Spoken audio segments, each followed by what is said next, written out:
सरकार की तरफ से मात्र 400 रुपया मिल रहा है।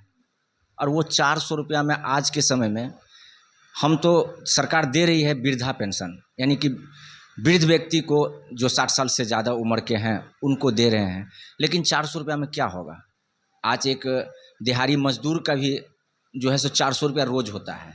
गांव देहात में 400 रुपया रोज़ चलता है और वो महीना में 400 रुपया दे रहे हैं। लेकिन प्रशांत किशोर जी 5 मुख्य बिंदु जो बताए, जिसमें बताए कि हम वृद्धा पेंशन हो, विधवा पेंशन हो, विकलांग पेंशन हो, वो 1000 रुपया होना चाहिए।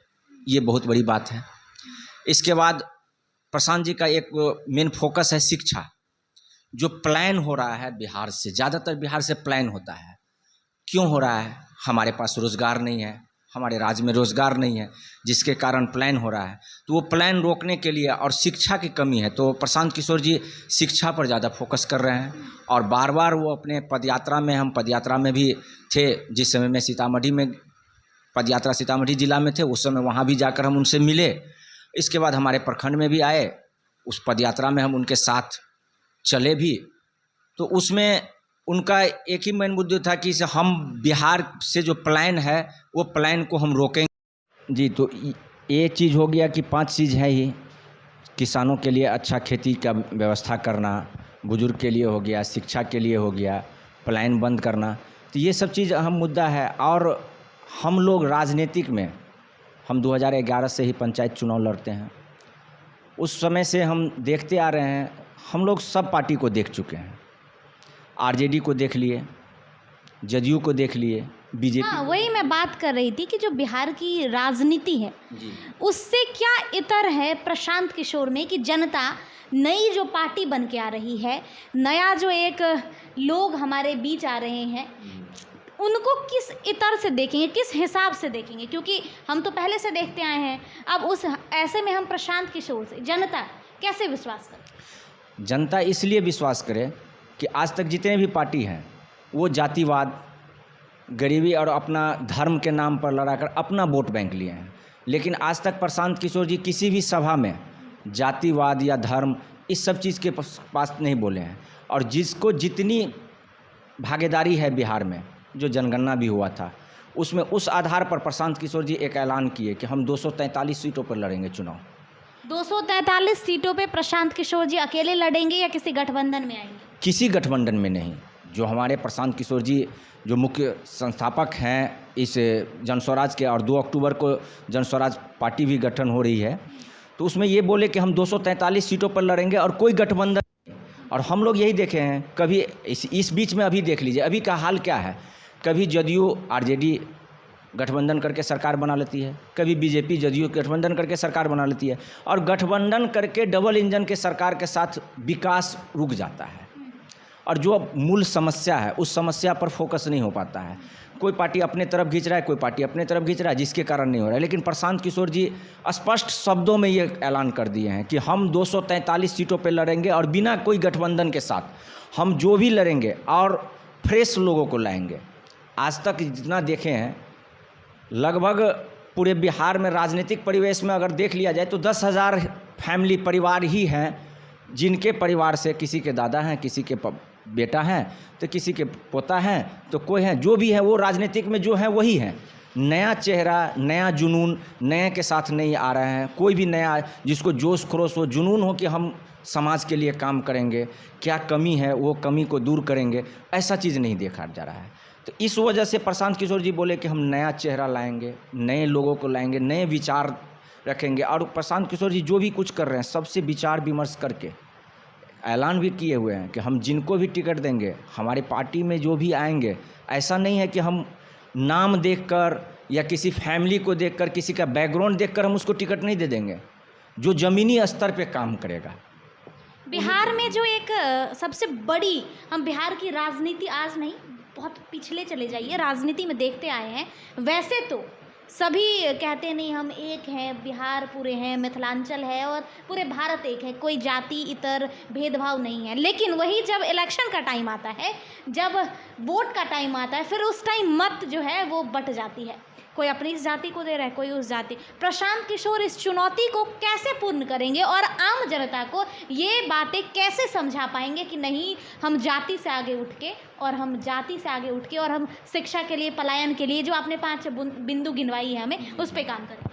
देखिए, प्रशांत किशोर जी सबसे ज़्यादा जो शिक्षा पर बोले हैं, हमारे समाज में अभी भी जो है सो शिक्षा का अभाव के कारण, तो प्रशांत किशोर जी इस चुनौती को एक्सेप्ट किए हैं और एक्सेप्ट करके वो नए युवक को लाकर गांव-गांव प्रचार प्रसार कर रहे हैं, बता रहे हैं, समझा रहे हैं कि आप जातिवाद में, धर्म में मत जाइए।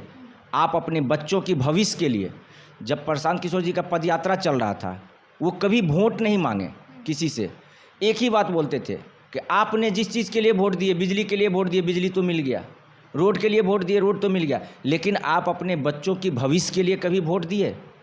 तो प्रशांत किशोर जी पदयात्रा में एक ही बात बोलते थे कि आप जब भी वोट दें या जिनको भी देना चाह रहे हैं, आप अपने बच्चों की भविष्य के लिए वोट दें। बच्चों का भविष्य कहाँ से होगा? रोजगार हमारे घर में होगा, हमारे राज्य में होगा रोजगार, तो भविष्य बनेगा, शिक्षा होगा तो भविष्य बनेगा। तो उस चीज़ को हम लोग, प्रशांत किशोर जी का जो टास्क हम लोग को मिले हैं कि गांव-गांव, ब्लॉक, पंचायत, हर जगह जाकर इनको बताना, ये जो मुख्य बिंदु सब है, वो सारे बिंदु को हम लोग बता रहे हैं और जातिवाद को छोड़कर विकास के नाम पर, यानी कि जो काम होगा उसके नाम पर हम लोग को वोट मांगना है और हम लोग उसमें कामयाबी ज़रूर हासिल करेंगे और कर रहे हैं। जिस हिसाब से हम लोगों को जनता का सहयोग मिल रहा है, उस हिसाब से हम लोगों को समर्थन जिस हिसाब से मिल रहा है, सारे पार्टी को देख लिए हैं, सारा पार्टी का एक ही रोना गोना है, चाहे चिराग पासवान की लोजपा की पार्टी हो या आरजेडी हो या जदयू हो या भाजपा हो, सबका एक ही रोना गोना है। लेकिन प्रशांत किशोर जी का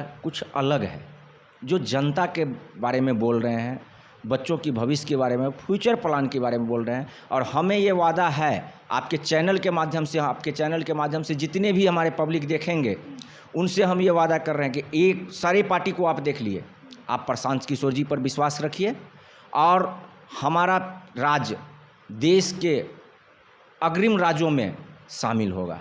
आज विशेष राज्य की दर्जा के लिए लड़ाई लड़ रहे हैं, आज से नहीं लड़ रहे हैं, 2005 से विशेष राज्य की दर्जा के लिए लड़ाई लड़ रहे हैं, लेकिन क्या मिला? अभी तक कुछ नहीं मिला। अभी केंद्र में सरकार बना, कहा कि हम विशेष राज्य का दर्जा मिलेंगे, लेकिन एक झुनझुना पैकेज दे दिए, हो गया। उससे तो हमारे जनता का तकलीफ तो दूर नहीं हो जाएगा क्या? उससे हमारा सारा समस्या तो दूर नहीं हो जाएगा क्या? हमारे यहाँ यूनिवर्सिटी खुल रहा है, यूनिवर्सिटी में पढ़ाई हो रही है, नहीं हो रही है अच्छा से। तो इस सब चीज़ों के लिए क्या हमारे यहाँ रोज़गार बढ़ा है? नहीं बढ़ा है। तो यही सब चीज़ है और उसके लिए हम लोग प्रशांत किशोर जी का प्रचार प्रसार कर रहे हैं अपनी पार्टी का, और 2 अक्टूबर को हम लोग फिर सारे आदमी शामिल होंगे। प्रशांत किशोर द्वारा जन स्वराज के माध्यमों से महिलाओं की भागीदारी क्या होगी? क्योंकि बिहार में हम जो देखते आए हैं, महिला कहीं ना कहीं, चाहे वो राजनीति हो या फिर शिक्षा हो या बहुत सारी चीज़ों में पीछे है।